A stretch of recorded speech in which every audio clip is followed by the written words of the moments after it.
It was a Friday night at a Shell station on South Michigan Avenue in Chicago. The kind of place where businessmen fuel up their luxury cars and the city's underworld conducts meetings away from prying eyes. Jun Tae-suk was standing beside his midnight black Maserati when he heard it. Not a scream but something worse. A child's whisper, desperate and terrified, cutting through the noise of distant traffic. Jun's instincts kicked in immediately. 15 years running the Biko syndicate had taught him to recognize real fear. This wasn't a tantrum. This was survival.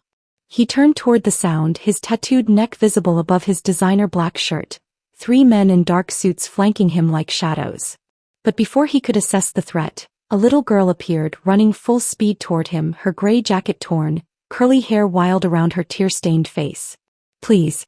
I need a dad," she gasped, reaching for his hand with both of hers, her small fingers ice-cold and trembling. Jun froze. In his entire life, no one had ever asked him to be anything close to a father figure. He was the man people crossed the street to avoid. The man cops watched carefully. The man mothers pulled their children away from. But this little girl, no more than 6 years old, was clinging to him like he was her only hope. If this moment hit you in the chest, drop a comment saying, "Protect Emily." Then Jun saw them. A woman in scrubs backed against the convenience store wall, exhaustion and terror written across her face. And the man cornering her, expensive suit, cold eyes, hand moving inside his jacket with the practiced ease of someone who'd drawn a weapon 1,000 times before. The girl pressed herself against Jun's legs, her whole body shaking. "He's gonna hurt my mama," she whispered. "Please pretend you're my daddy. Just for a minute." Jun didn't need to hear another word. He looked down at the child, Emily he would later learn, and made a decision that violated every rule of his world. He scooped her into his arms, her weight almost nothing against his chest, and walked toward the woman with the kind of presence that made hardened criminals step aside. His voice came out low and absolute. "There's been a mistake. This is my family." The man's eyes snapped to Jun, recognition flickering across his face. Victor Castellano. Jun knew him by reputation. A Castellano family enforcer, the kind of man who cleaned up loose ends permanently. Victor's hand froze halfway to his weapon. Everyone in Chicago's underworld knew the Viper. The woman, Rhodes, her name tag read, stared at Jun with a mixture of confusion and desperate hope. Emily's arms wrapped around his neck, her face buried against his shoulder, and Jun felt something he hadn't experienced in 15 years, the weight of someone else's trust. Victor's smile was cold as winter. "Tae-suk, this doesn't concern you." The nurse witnessed something she shouldn't have. "I'm just having a conversation." Jun shifted Emily's weight, one arm holding her securely while his other hand rested casually near his concealed weapon. "Funny. Looks more like intimidation. And I don't appreciate men threatening my people at gas stations." His dark eyes locked onto Victor's. "Especially not in front of my daughter." Rhodes made a small sound, shock maybe or disbelief. Emily tightened her grip on Jun's neck. Victor's face hardened as he processed what Jun's claim meant. In the syndicate world there were lines you didn't cross. And a man's family was sacred. Claiming someone meant declaring war on anyone who touched them. Stay with me until the end, because what happens when Jun makes this one declaration will ignite a war that reshapes Chicago's entire criminal landscape. Before we continue, don't forget to like this video, hit subscribe and comment where you're watching from. Now let's see what the Viper does next. Victor took a step forward. "You don't know what you're doing, Tae-suk. She's a witness. This is business." Jun's 3 security men moved into formation, their hands disappearing inside their suit jackets. The tension at the gas station became electric, other customers backing away, sensing the violence about to erupt. "Then let me make the business clear," Jun said, his voice dropping to the deadly calm that had made him a legend in Koreatown and beyond. "This woman and her daughter are under my protection. Anyone who touches them answers to me. Go back to your uncle and tell him the Viper has claimed new territory." Victor's hand twitched toward his weapon. In less than a second, Han, Jun's head of security, had Victor's arm twisted behind his back, the enforcer's weapon clattering to the concrete. Victor struggled, but Han was immovable. Emily whimpered against Jun's shoulder. He adjusted his hold on her, his voice somehow gentle even as he orchestrated violence. "Shoo, I've got you. No one's going to hurt you or your mama." June stepped closer to Victor, still holding Emily like she weighed nothing. Your phone. Now. Han retrieved it, scrolling through messages for barely 30 seconds before his face went dark. He showed the screen to June, messages about eliminating the nurse, cleaning up the hospital situation, coordinates for a meeting. June's jaw tightened. This part made your blood boil. Hit like so this message spreads. June handed Victor's phone to another security member before turning to Rhodes, who stood frozen, her back still against the wall. You witnessed something at the hospital. Something that made them send him. Rhodes nodded slowly, her voice barely above a whisper. 3 nights ago. The parking garage. He killed someone. Shot him in the head while I was getting off my shift. The man tried to tell me something before he died, said a name, but then he... Her voice broke. June's mind calculated rapidly. A hospital execution, a federal witness possibly, and now the Castellanos trying to clean up. By stepping in, he just declared himself their enemy. But as Emily's small hand clutched his shirt and Rhodes looked at him with desperate hope, June realized he'd already made his choice the moment this child had whispered those 4 words. What's your name? He asked the woman. Rhodes. Rhodes Smith. She looked at her daughter, still in June's arms. And that's Emily. June nodded once, decision made. Rhodes Smith. As of this moment, you and Emily are under Bico Syndicate protection. Victor, you're going to walk away from here. Tell Don Marco Castellano that if he wants to discuss this situation, he can request a meeting through proper channels. But understand this. June's voice dropped to pure ice. If I see any of your people near my family again, I won't be asking questions. I'll be sending bodies. Han released Victor, who stumbled forward, clutching his wrist. The enforcer's eyes promised retribution, but he was smart enough to know he was outmatched. 3 against 1 in the Viper City with witnesses everywhere. As Victor backed toward his car, June turned to Rhodes. You and Emily need to come with me. Right now. Your apartment isn't safe anymore. Rhodes's exhaustion showed in every line of her face. I don't even know you. You're clearly... She gestured at his security, the way everyone at the gas station was giving them a wide berth. You're one of them. Worse, June admitted, his honesty brutal. I'm probably the biggest monster in Chicago. But right now you need a monster. Because men like Victor only understand one thing, bigger predators. He looked down at Emily, who had finally lifted her head from his shoulder, her tear-filled eyes studying his face. And this little girl asked me to be her dad. I don't break promises to children. Rhodes met his eyes, searching for something, truth maybe, or just a reason to trust. Whatever she saw, there must have been enough, because she nodded slowly and walked forward, reaching for Emily. But Emily's arms tightened around June's neck. Can Mr. June carry me to the car, Mama? I don't want to let go yet. Something cracked in June Tae-suk's carefully constructed armor. He'd ordered executions, dismantled rival operations, built an empire on fear and precision. But this 6-year-old girl's trust, given so freely to a man covered in tattoos and blood money, threatened to undo him completely. I'll carry you, he said quietly. All the way to somewhere safe. As June's convoy prepared to leave, Rhodes in the Maserati beside him, Emily in the back seat with a security detail following in 2 SUVs, his phone buzzed. A message from his intelligence network. Castellano meeting called for 48 hours. War footing. June looked in the rearview mirror at Emily, who clutched the stuffed tiger one of his men had bought from the gas station convenience store. Then at Rhodes, who stared out the window with the exhausted determination of a woman who'd fought too long alone. He'd just started a war over 2 people he'd known for less than 20 minutes. His organization would demand answers. The Castellanos would demand blood. The FBI would eventually come asking questions about what Rhodes had witnessed. But as Emily whispered, "Thank you, Mr. June," from the back seat, June realized he'd make the same choice 1,000 times over. Because sometimes, you need a monster to protect you from other monsters. And tonight, June Tae-suk, the Viper, had just become someone's hero, whether he deserved the title or not. What happens when Chicago's most dangerous crime lord becomes a father overnight? Stay tuned for Chapter 1, where June brings Rhodes and Emily into his world, and discovers that protecting a family is far more dangerous than running an empire. If this moment hit you in the chest and you're already rooting for June to protect Emily and Rhodes, do me a favor, smash that like button right now. This story gets darker, more intense, and the romance between June and Rhodes? Absolutely fierce. Hit subscribe so you don't miss what happens when the Viper goes to war for his new family.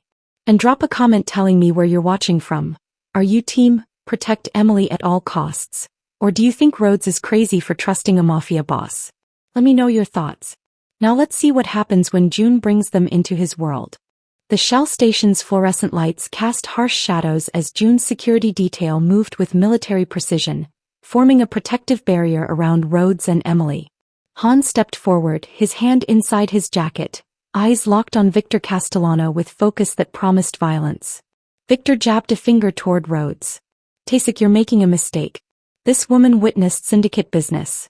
She saw things that can't be unseen. June shifted Emily's weight in his arms, the little girl's face buried against his neck, trembling. His voice came out cold enough to freeze blood. She's under my protection now. That makes it my concern. He paused, letting the weight settle like a death sentence. Tell your uncle that the Viper has claimed new territory.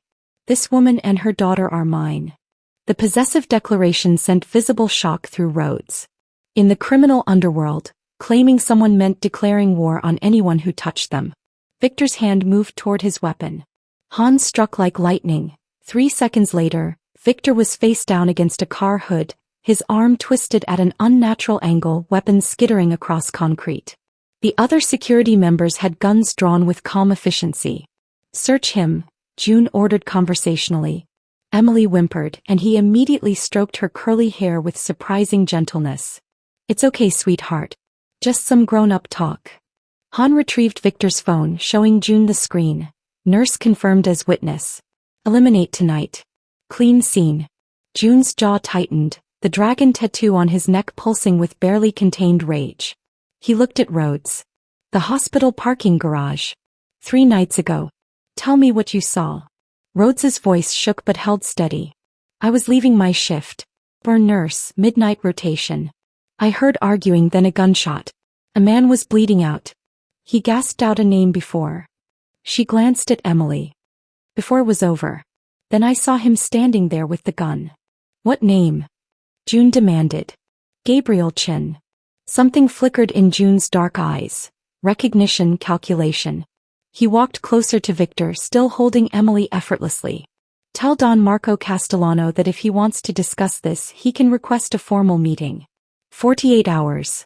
Until then, if I see any of your people near my family, I won't be sending warnings. His voice dropped to deadly ice. I'll be sending bodies back to him in pieces. Victor stumbled backward as Han released him, recognition dawning. He climbed into his sedan, tires squealing as he fled. June turned to Rhodes, his expression shifting. You and Emily need to come with me. Right now. Your apartment isn't safe anymore. Rhodes finally found her voice. I don't even know who you are. You're clearly some kind of criminal. Why should I trust you? June looked down at Emily, who lifted her tear-streaked face. Because your daughter asked me to be her dad, and I don't break promises to children. His dark eyes met Rhodes's. And because men like Victor only understand bigger monsters. Right now, I'm the biggest monster in Chicago and I'm on your side. Who are you? Rhodes whispered. June Tasik. Some people call me the Viper. I run the Biko Syndicate. Imports, high-stakes operations, information networks. His honesty was brutal. I'm not a good man, Rhodes. I've done terrible things. But the Castellanos? They traffic, brutalize, prey on the weak. I have lines I won't cross. They don't. Emily's small voice broke the tension. Mama, I like Mr. June. He feels safe. Rhodes saw the messages on that phone, cold and clinical about ending her life. She saw how June held Emily with hands that clearly knew violence intimately. If I come with you, I need to know Emily will be safe. June's response was immediate, absolute. I will protect your daughter with my life. The penthouse elevator required June's fingerprint and a 16-digit code. Rhodes watched the numbers climb. 20 floors, 25, 30, each floor taking them further from the world she knew. When the doors opened, she stepped into luxury that belonged in magazines, not real life. Floor-to-ceiling windows overlooked Chicago's glittering skyline, marble floors reflected soft lighting, and everything screamed wealth built on blood money. Emily stirred in the back seat as they entered, her small voice thick with sleep. Mama. Before Rhodes could move, June was there, scooping Emily into his arms with the same careful gentleness that still shocked her.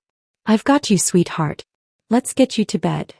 He carried her down a hallway lined with abstract art worth more than Rhodes made in a year, pushing open a door to reveal a bedroom that could swallow their entire apartment. Emily's eyes widened at the canopy bed, the mountain of pillows, the toy chest in the corner that seemed freshly stocked. You have kids? Rhodes whispered, confused. No. June laid Emily on the bed, pulling a soft blanket over her small frame. His tattooed hands that had threatened dismemberment an hour ago, tucked the stuffed tiger beside her with heartbreaking tenderness. But I do now. Emily's eyes fluttered closed immediately, exhaustion finally claiming her. June stood there for a moment, watching her sleep with an expression Rhodes couldn't decipher, something raw and almost vulnerable beneath the ice. In the living room, Rhodes finally let her anger surface. Tell me the truth. All of it. Who are you really? June poured whiskey into crystal glasses, his movements precise. June Tasik. I run the Biko Syndicate. Imports, high-stakes operations, information networks across 6 states. I'm not a hero, Rhodes. I've ordered executions, dismantled rival operations, built everything you see on violence and strategy. He handed her a glass. But the Castellanos? They traffic humans, brutalize for sport, prey on the defenseless. I have lines I won't cross. They don't. And by claiming us, you started a war. Yes. No hesitation, no apology. The moment I called you mine, I painted targets on all our backs. But the alternative was watching Victor put a bullet in your head while your daughter screamed. Rhodes's hands shook. Why do this for strangers? June's jaw tightened, something dark flickering in his eyes. Because I wasn't there when my grandmother needed protection. Because she died alone while I was building an empire. Because... The explosion cut him off. The entire building shuddered, alarms shrieking as June's phone erupted with calls. His expression transformed instantly.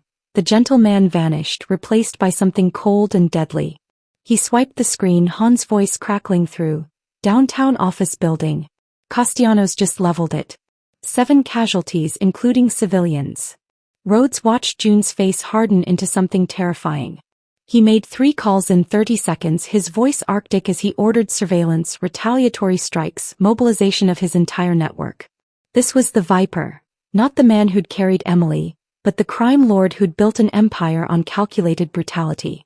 When he ended the last call, his dark eyes found hers. War has begun. The Castellanos just killed 7 people to send me a message. He moved toward the door, his security team already assembling. Stay here. Don't leave this penthouse for any reason. Wait. Rhodes's voice stopped him. You asked if I'd trust you. Now I'm asking, will you protect my daughter? June turned back and for a moment the ice cracked. With my life, Rhodes. No matter what it costs me. As he disappeared into the elevator, Rhodes heard Emily crying from the bedroom, awakened by the alarms. She ran to comfort her daughter, but through the floor-to-ceiling windows she could see smoke rising from downtown. Proof that she'd just bound herself and Emily to Chicago's most dangerous man, and he'd just declared war on her behalf. He should be terrified. Instead, as she held Emily close and watched the city burn, Rhodes realized the most dangerous thing wasn't the war outside. It was how safe she felt in the monster's nest. By day 3, Rhodes had memorized the security rotation schedule. Han's team worked in 8-hour shifts, silent shadows who nodded respectfully but never spoke unless necessary. June had deposited $50,000 into an account under her name, medical consultant fees, and the number made her nauseous with gratitude and guilt. Emily adapted with the terrifying resilience of childhood. She'd claimed the guest bedroom as her kingdom, naming each stuffed animal June's men kept bringing her. This morning she'd announced she wanted pancakes for breakfast and June, the Viper himself, had actually attempted to cook.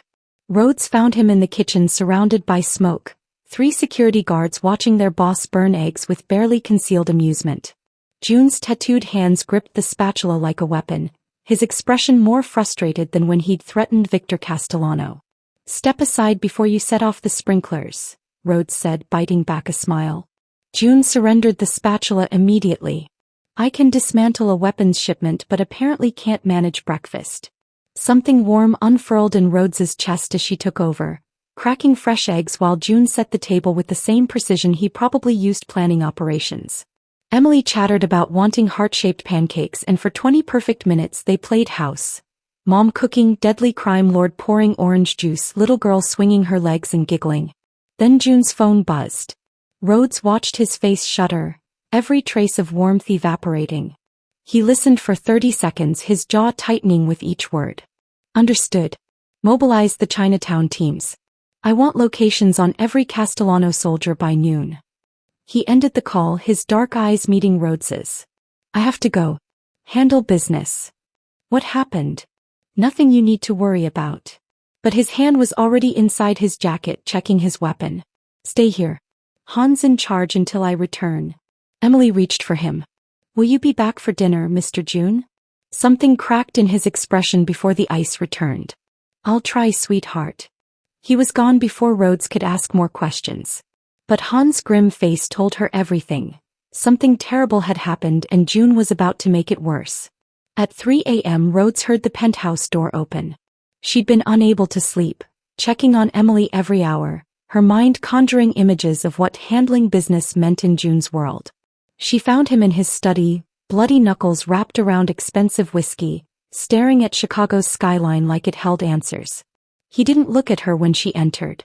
You should go back to bed. Instead, Rhodes retrieved the first aid kit she'd found earlier. Of course, a crime lord had hospital-grade supplies, and sat beside him. She took his hand without asking permission, cleaning the split knuckles with gentle efficiency. His hands were shaking slightly. 2 of my men, June said finally, his voice hollow. Low-level operatives in Chinatown. The Castellanos left their bodies in the street with a message carved into their chests. Return what's ours. He drained the whiskey. They meant you. Rhodes's hands stilled. What did you do? What I had to. His dark eyes finally met hers and she saw something broken beneath the ice. I've done terrible things tonight, Rhodes. I'll do worse before this is over. You should hate me. You should take Emily and run as far from me as possible. Rhodes should agree. Should grab her daughter and disappear into witness protection. Should choose safety over this beautiful, violent man who just admitted to unspeakable acts.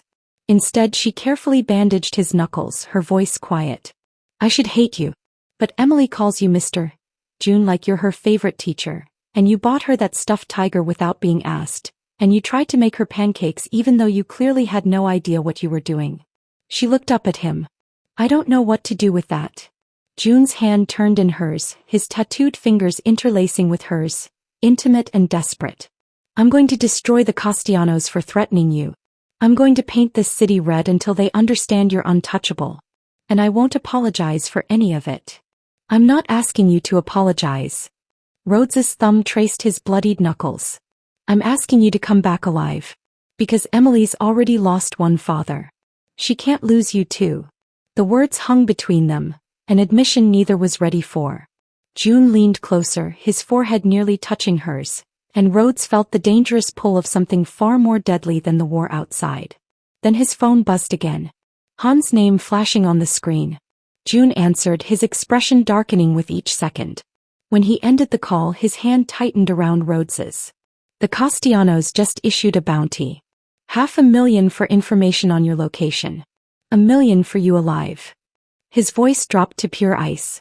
They want you badly enough to bring every mercenary in the Midwest to Chicago. Rhodes's blood ran cold. What does that mean? June stood, pulling her up with him, his body suddenly too close, his heat overwhelming. It means I'm not letting you out of my sight.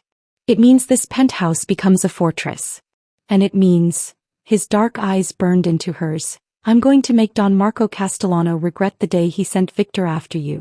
As alarms began blaring again. Another attack, another message. Rhodes realized the most dangerous thing in Chicago wasn't the bounty on her head. It was how badly she wanted June to keep his promise. June's war room was nothing like Rhodes expected. 3 walls of monitors displaying live feeds, encrypted communications scrolling across screens, and a conference table covered in files that probably contained enough evidence to put half of Chicago behind bars. Han stood beside June. both men studying surveillance footage with the intensity of generals planning an invasion. We found out why they want her dead, Han said, sliding a folder across the table as Rhodes entered. June had summoned her after Emily fell asleep, his text message clinical. We need to talk. No.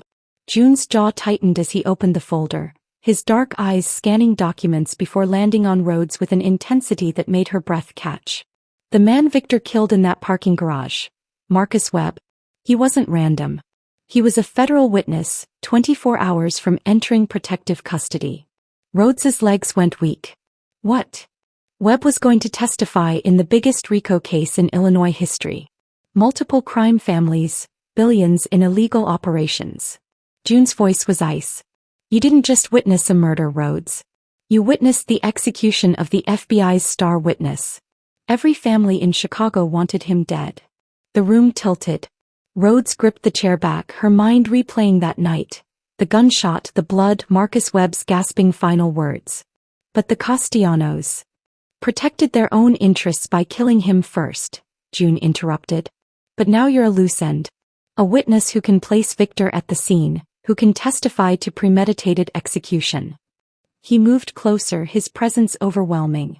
The FBI will come for you eventually. They'll want your testimony. And when they do, you become a target for every crime family in the Midwest. Rhodes's hands shook. I didn't see anything else. Just Victor and the dying man. That's all I know. June's expression shifted, something dangerous flickering in his eyes. What exactly did Marcus Webb say to you before he died? Every word. It matters. Rhodes closed her eyes, pulling back the memory she tried to bury. He was gasping, bleeding out. He grabbed my hand and said, "Tell them." Then he said a name. Gabriel Chin. Then he. She opened her eyes. Then he was gone. The color drained from June's face. Han cursed in Korean, his hand moving to his weapon instinctively. The room became heavy with a tension Rhodes didn't understand. What? She demanded. Who is Gabriel Chin? June's hands gripped the table edge, his knuckles white. When he finally spoke, his voice was hollow. Gabriel Chin is my accountant. Has been for 5 years. He manages my entire financial network. Every operation, every transaction, every dollar that flows through the Bico syndicate. The implications hit Rhodes like a physical blow. Webb was going to expose him. Which means Chen's been feeding information to the FBI. Skimming money. Setting up my entire organization for a federal takedown. June's laugh was bitter, broken. The Castellanos killed Webb to protect themselves, not knowing you heard the name. But if the FBI learns you have that information, then every family comes after me, Rhodes whispered. Because I can connect Chin to Webb's testimony. June slammed his fist on the table, the monitors shaking. You're not just a witness to murder anymore. You're holding information that could dismantle multiple crime families, including mine. He turned to her, and for the first time, Rhodes saw something she never expected in the Viper's eyes. Fear. Not for himself, but raw, devastating fear for her. I don't know how to protect you from this, June admitted, his voice cracking. I can handle the Castellanos. I can fight turf wars and rival syndicates. But the FBI? Federal protection that will take you and Emily away? Multiple families hunting you. His tattooed hands reached for her, trembling slightly. I built an empire on control, on strategy, on always having the upper hand. But I don't know how to save you from this. Rhodes had never seen him vulnerable. Had never imagined the Viper could look broken. She stepped closer, her hand covering his. Then we figure it out together. Rhodes. Han's phone erupted with alerts. He swiped the screen, his face going grim. Boss. We have a problem. FBI just issued a material witness warrant for Rhodes Smith. They're coming to her apartment with a protective custody order within the hour. June's expression transformed, vulnerability replaced by cold calculation. How long before they connect her to me? Unknown. But if they're moving this fast, someone talked. Maybe Chin, maybe someone in the Castellano organization. Han pulled up surveillance feeds. We need to make a choice. Now. June's dark eyes locked on Rhodes, and she saw the war raging behind them. The crime lord who'd built everything on control, and the man who'd promised to protect her daughter with his life. If the FBI takes you into protective custody, Emily will be safe.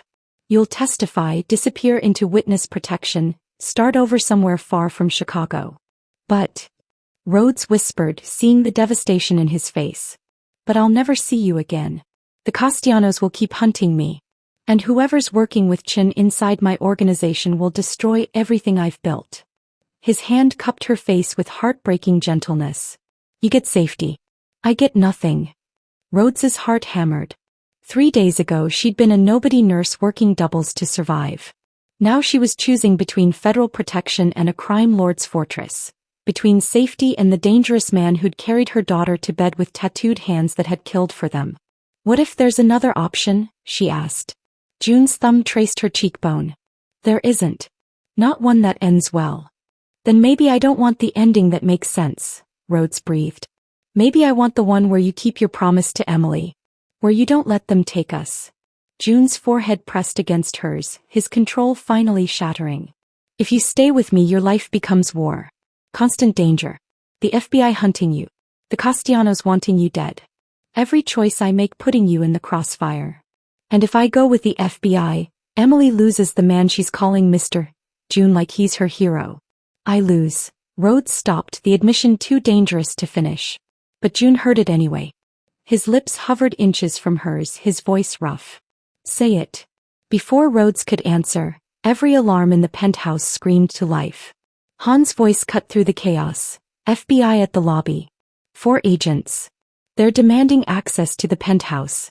We have 3 minutes before they get a warrant override. June pulled back, his entire demeanor shifting to pure viper. Rhodes. Choose now. FBI protection or my world. Once you decide, there's no going back. Rhodes looked at the monitors showing federal agents in the lobby, then at June. This beautiful, broken, dangerous man who declared war on Chicago for her daughter. The smart choice was obvious. So she made the dangerous one. I stay with you. June's eyes blazed with something fierce and possessive. Then hold on, because I'm about to make us both fugitives. As the FBI agents entered the elevator, June pulled Rhodes close and whispered the words that would change everything. Trust me one more time. This is going to look like a kidnapping. 4 days trapped in the penthouse turned proximity into something dangerous. Rhodes found herself hyper-aware of June's presence. The way he moved through rooms like a predator, the rare moments his control slipped when Emily made him laugh, the heat of his body when they accidentally brushed past each other in the kitchen. Late nights became their confessional. After Emily slept, they'd sit by the floor-to-ceiling windows watching Chicago's lights, sharing pieces of themselves neither meant to reveal. June told her about Sol, about his father walking out when he was 5, about building the Biko syndicate from nothing but fury and ambition. Rhodes admitted her own father had left before Emily was born, that every double shift was proof she wouldn't fail her daughter the way she'd been failed. We're not so different, June said one night, his tattooed fingers inches from hers on the leather couch. You survive by healing people. I survive by destroying them. But we both know what it means to be abandoned. Rhodes turned to him, seeing past the ice to the broken boy underneath. The difference is you chose violence. I witnessed it and it almost destroyed me. And yet you're still here. June's dark eyes held hers. With the most violent man in Chicago. Maybe that's exactly what I need, Rhodes whispered, the admission hanging between them like a lit fuse. June's hand moved to her face, his thumb tracing her lower lip with devastating gentleness. Rhodes. Emily's scream shattered the moment. They both ran, reaching her bedroom simultaneously. Emily sat upright, tears streaming, gasping about bad men and guns. Rhodes gathered her daughter close while June knelt beside the bed, his dangerous hands surprisingly gentle as he stroked Emily's curly hair. You're safe, sweetheart, June murmured. I promise. No one's getting past me. Emily's tear-filled eyes found his. Is Mr. June really going to be my daddy? The question froze them both. Rhodes felt her heart stop, watching June's expression crack open, vulnerability and longing and terror all at once. His voice came out rough. Would you want that? Yes, Emily whispered, throwing her small arms around his neck. You're scary but you're nice. And you protect Mama. June's eyes met Rhodes's over Emily's head and she saw everything he couldn't say, the impossibility of this, the danger, the desperate want. When Emily finally calmed, she refused to sleep alone, so they compromised. the couch, Emily between them, wrapped in blankets like a cocoon. But as Emily's breathing evened out in sleep, Rhodes found herself watching June across her daughter's small body. His tattooed hand rested protectively on Emily's shoulder, his guard finally lowered. "I've never felt like this," June admitted quietly. "Protective. Like I'd burn the world to keep someone safe. In my world, that's not love. It's a weakness that gets people killed." Rhodes reached across Emily, her fingers interlacing with his. "Or maybe that's exactly what makes it powerful. Maybe the fact that you'd risk everything is what makes you different from men like Victor Castellano." June's grip tightened. "If I let myself love you and Emily, I become vulnerable. My enemies will use you against me. They'll hurt you to destroy me." "They're already trying to hurt us," Rhodes countered. "The difference is whether you're facing it alone or with us." June carefully extracted himself from the couch, pulling Rhodes up with him. In the kitchen, away from Emily's sleeping form, he backed Rhodes against the marble counter, his body caging hers. "You don't understand what you're asking for. I'm not a good man playing at being bad. I'm a monster who occasionally pretends at humanity." "Then why do you make Emily pancakes?" Rhodes challenged. "Why did you carry her to bed like she's made of glass? Why are your hands shaking right now?" June's control shattered. His lips crashed against hers, desperate, consuming, tasting like expensive whiskey and dangerous promises. Rhodes melted into him, her hands fisting in his designer shirt, feeling his heart hammering against her palms. The kiss was everything they'd been avoiding, raw need and impossible want, and the acknowledgement that they were both already too far gone. June's hands tangled in her curls, his forehead pressing against hers as they broke apart, both breathing hard. "I can't promise you safety. I can't promise you normal. All I can promise is that I'll fight for you until my last breath. That's all I'm asking for," Rhodes whispered against his lips. Then Han's voice shattered their moment, urgent and panicked. "Boss, we have a situation." Han burst into the kitchen, his face grim. "FBI just issued a material witness warrant for Rhodes. Arrest on sight.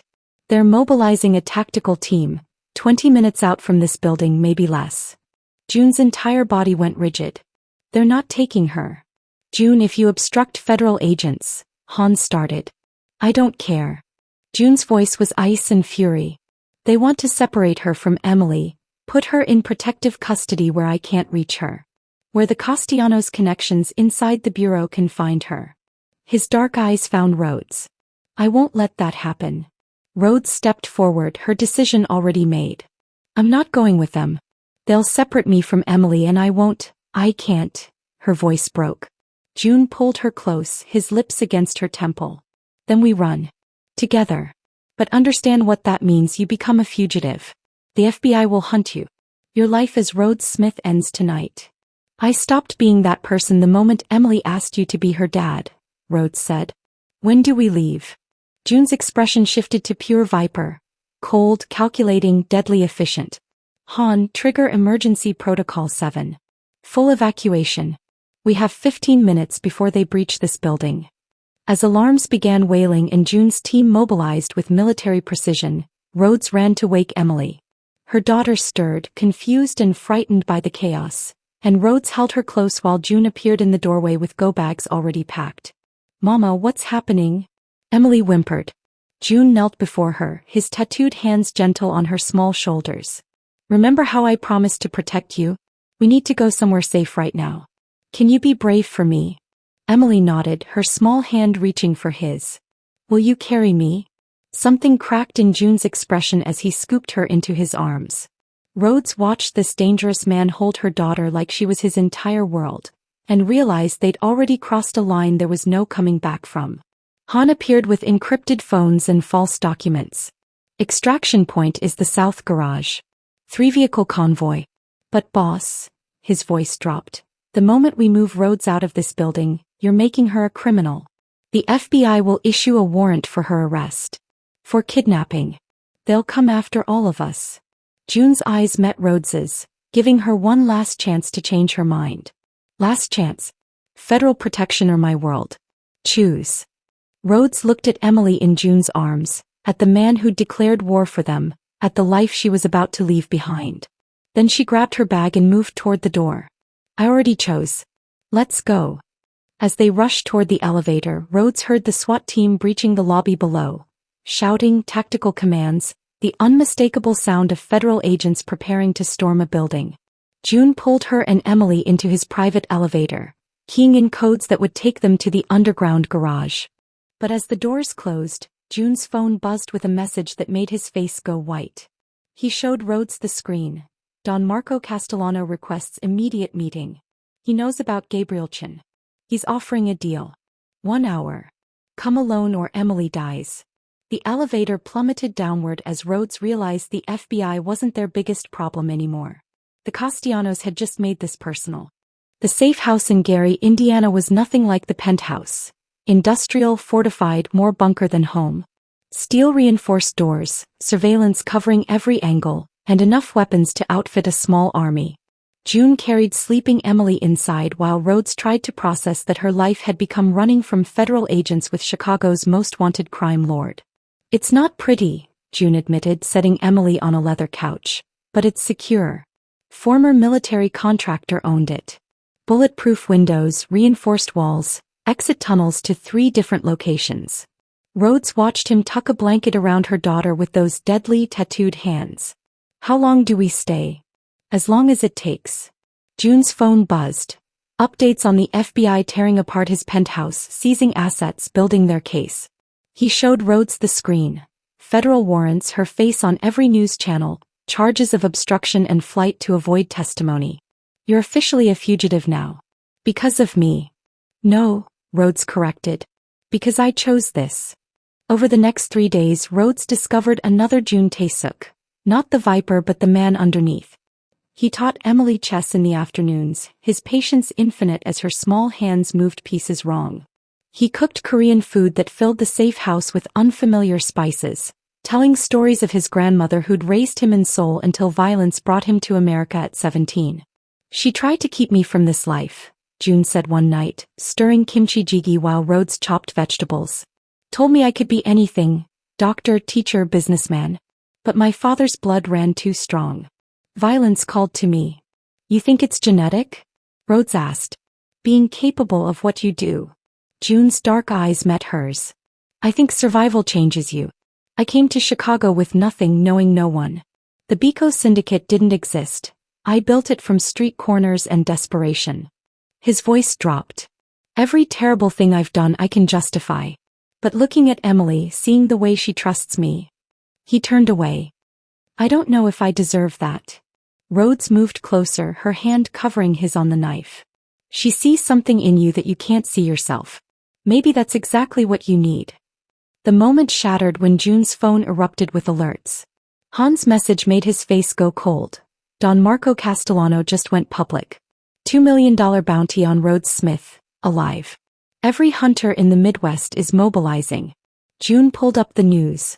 Marco's statement playing on every channel, Rhodes's hospital ID photo displayed like a wanted poster.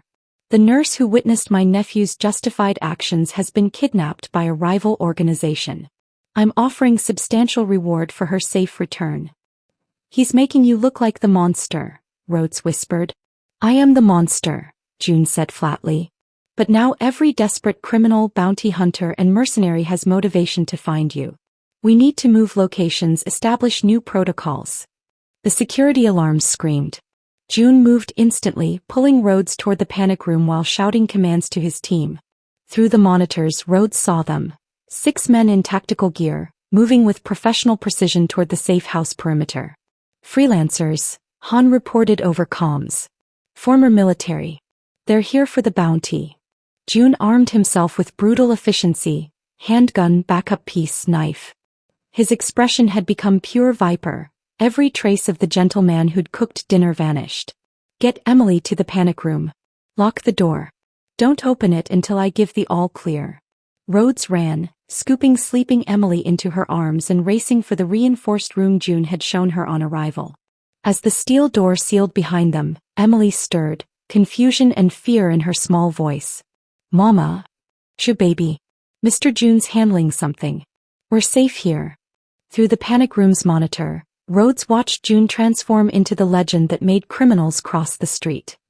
He moved through the safe house like death itself, precise, lethal, showing no mercy to the men who'd come for his family.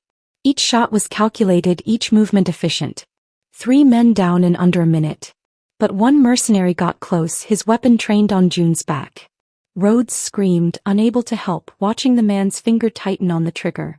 Han appeared from nowhere, his knife finding the mercenary's throat before the shot fired. June spun, nodded once to his second-in-command and continued his lethal dance. When silence finally fell, 6 bodies littered the safe house perimeter. June stood in the center, breathing hard, covered in others' blood, his dark eyes finding the panic room camera. Clear. Come out. Rhodes emerged on shaking legs, Emily clutching her neck. June approached slowly, like he was afraid his violence had finally broken whatever fragile thing existed between them. I can't guarantee your safety anymore, June said, his voice raw. Too many threats, too many angles. The bounty changes everything. You need to take the FBI's offer. Witness protection. Disappear. No. Rhodes stepped closer, seeing past the blood to the man underneath. We're safer with your monster than with their promises. June's control finally shattered. He pulled Rhodes against him, his bloody hands framing her face, his kiss desperate and claiming. She tasted copper and fury and desperate need, feeling his heart hammering against hers. When they broke apart, both breathing hard, June's forehead pressed against hers. I'm going to get you killed, he whispered. Then die with us, Rhodes countered. Because I'm not leaving. June's laugh was broken and beautiful. You're the most dangerous woman I've ever met. Good thing you like danger. June kissed her again, softer this time, tasting like promises neither should make. His hands tangled in her curls, his body shielding hers even now, proving every word he'd spoken about protection. Then Emily's small voice shattered their moment. Is Mr. June my real daddy now? They both froze, turning to find Emily standing in the panic room doorway, her stuffed tiger clutched tight, her 6-year-old eyes taking in everything. June covered in blood, Rhodes in his arms, the bodies visible through the windows. June knelt slowly, bringing himself to Emily's level despite the violence coating his skin. Would that be okay with you, sweetheart? Emily studied him with that devastating child honesty. Real daddies protect their families. You protected us. She walked forward, her small hand reaching for his bloody one without fear. So yes, you're my daddy now. Rhodes watched June's face crack completely. This man who'd built an empire on violence, undone by a 6-year-old's acceptance. He pulled Emily into his arms carefully, mindful of the blood, and Rhodes saw tears tracking through the gore on his face. Then I'm your daddy, June whispered against Emily's curly hair. And I promise you, baby girl, no one will ever hurt you or your mama. Not while I'm breathing. Emily nodded against his shoulder, then pulled back to look at Rhodes. Does this mean Mr. June can sleep in your room now? Jamie at school says daddies and mommies sleep together. Rhodes choked on something between a laugh and a sob, meeting June's dark eyes over their daughter's head. The possessive pronoun hit them both, their daughter. Not his, not hers, but theirs. Before either could answer Emily's innocent question, June's phone buzzed with a message that made his entire body go rigid. He showed Rhodes the screen, his voice dropping to pure ice. Gabriel Chin found dead in his apartment. Execution style. Message carved in his chest. Tell the Viper his secrets died with me. Castellano. June's arms tightened around Emily even as his expression became lethal. They just killed my only connection to the FBI case. Now there's no paper trail, no testimony, no evidence linking me to Chen's information network. Isn't that good? Rhodes asked. No. June's voice was hollow. Because now the Castellanos control the narrative.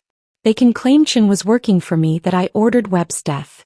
They just framed me for federal witness murder. His dark eyes met hers. And the FBI will believe them because I just made you a fugitive by protecting you. I look guilty as hell. As June's team began cleaning up the mercenary bodies and reinforcing defenses, Rhodes realized they'd just stepped into something far more complicated than a simple turf war. The Castellanos weren't just hunting them anymore. They were destroying June's entire empire, one calculated move at a time. And Rhodes, fugitive, witness, mother, had just become the center of a war that would reshape Chicago's entire criminal landscape. June found Rhodes on the balcony at dawn. Below, armed guards prowled the perimeter. He hadn't slept, He was busy calculating the math of their survival. "Marry me," he said. Rhodes turned, her exhausted face mirroring her shock. "What?" "Strategy, not romance," June said, moving closer. "Under syndicate code, family is sacred. As my wife, you gain protection. Killing you would mean declaring war on every organization I'm allied with. It's the only card I have left." 6 hours later, they stood in the safe house. June wore a suit of dark royalty. Rhodes wore a simple white dress. His inner circle formed a tense semicircle, their weapons visible. Emily stood between them, clutching June's hand and her stuffed tiger, believing the man she chose was finally becoming her real daddy. "I vow to protect you both with my life," June promised, sliding a diamond onto Rhodes's finger. "You're mine now. My family. My responsibility." The celebration lasted 12 minutes. "Boss, we have a problem," Han interrupted, his face ashen. "Gabriel Chin is alive and talking to the FBI. There's a RICO indictment coming. 72 hours. The room fractured into chaos as lieutenants demanded Rhodes be sacrificed to save the syndicate. June silenced them with a lethal glare. "Anyone who touches my wife or daughter answers to me personally. I will burn this city before I let harm come to them." Then the true blow fell. A video message arrived from Victor Castellano. It showed Emily crying in a dark room. "Mommy? Daddy, June? Please come get me. Navy Pier. Midnight," Han whispered. "It's a trap." As they prepared for war, June gripped Rhodes's shoulders. "If it comes down to it, if you have to choose between saving Emily or me, you choose her. Promise me." "I promise," Rhodes sobbed, "but you better stay alive." As they roared toward the pier, June's hand found hers, their rings catching the light. The Castellanos wanted an execution. The Viper was bringing annihilation. "Let's bring our daughter home," Rhodes said. June's smile was all predator. "Together." June's transformation was terrifying. The man who'd made Emily pancakes vanished, replaced by the Viper. In the safe house war room, he mobilized an empire with brutal efficiency, calling in favors from rival syndicates and activating street informants across Chicago. "We should go to the FBI," Rhodes pleaded. "They work by rules." June's voice was arctic. "The Castellanos don't understand leverage. They're about to learn what happens when they touch my family." Within 6 hours, June's network delivered. "Southside Warehouse," Han reported. 30 soldiers. Don Marco is there personally." June turned to his elite fighters. "Strike 3 other Castellano locations. Draw their forces away. Then we go through the front door." "I'm coming," Rhodes insisted. "I won't leave without both of you." At 11:47 p.m. Chicago erupted. As coordinated strikes crippled the Castellano organization, June's convoy screamed toward the warehouse. Inside, Rhodes saw Emily tear-stained and terrified, with Victor Castellano's gun to her head. "You've made a critical error, Marco," June said, stepping into the light. He slid a tablet across the floor. "Victor's been embezzling from you for years. He's the real FBI informant. He framed me to cover his tracks." As Marco's gun swung toward his nephew, chaos exploded. June's forces breached the building. Rhodes ran for Emily, maternal instinct overriding terror. When Victor turned his weapon on her, Rhodes fired first. He dropped, and June was there instantly, scooping Emily into his arms while shielding them both from the ensuing firefight. "Daddy's got you," June whispered into Emily's hair. The standoff ended with 20 dead and a fragile truce. Marco withdrew the bounty. The federal case against June fractured with Victor's death. But as they reached the SUV, Han's voice crackled over the comms. "Boss, FBI just breached the safe house with SWAT. They have warrants for everyone." June's jaw tightened. They had saved their daughter, but the war for their freedom was only evolving. The warehouse aftermath brought an unexpected peace. Don Marco, moved by June's proof of Victor's betrayal, withdrew the bounty. "The war ends tonight," Marco declared. "Your family is untouchable." June held Emily tight, Rhodes pressed against his side.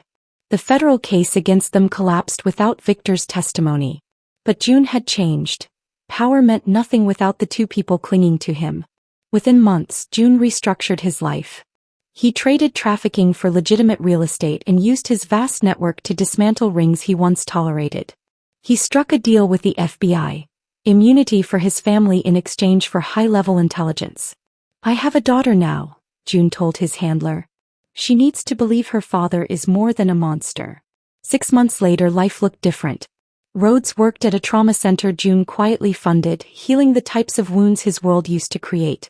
Emily thrived in school, her days filled with science projects and laughter instead of shadows. One Friday, June waited at the school gates. Emily launched herself into his arms. Daddy, I got an A. Rhodes appeared in her scrubs, her kiss filled with genuine love. As they walked to the car, June's phone buzzed. A message from Han. A mother and child were being threatened by a rival syndicate. June made a single call, his voice like silk-wrapped steel. Send a full detail. Tell them no one touches families in my city. If they threaten a child, they answer to me. You're being a hero, Rhodes whispered. I'm being what she thinks I am, June replied. He was still the Viper, but he had found a new purpose. He wasn't just a predator anymore. He was a guardian. In protecting a child who once asked a stranger to be her dad, June Tae-suk had finally found himself. If this story grabbed you, hit that like button and let me know in the comments. Would you have made Rhodes's choice? Would you trust the Viper to protect your family? I want to hear your thoughts. Subscribe and turn on notifications because my next video is going to blow your mind.